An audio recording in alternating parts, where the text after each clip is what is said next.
Hello everyone and welcome to the channel. In this one I'm showing you how to set up virtual background without a green screen on Zoom. So firstly guys, make sure to download the app. This probably doesn't work or isn't supported on the browser, and make sure that you have the latest version of the app. Then you just start a new meeting, or maybe just join a new one. Alright, start it now. Alright, there you go, you can maximize this window. Okay, and after that, you just click on your profile picture and open up settings. You go to videos and effects, backgrounds, and now as you can see, we have different effects that you can use. And make sure that the checkbox called, as you can see, I have a green screen is unchecked.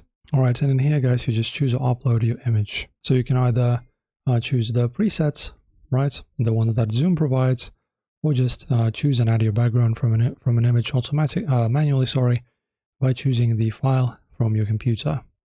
The process on phones is pretty much the same. That is it. That's how you set it up. Enjoy guys. If this was helpful, subscribe.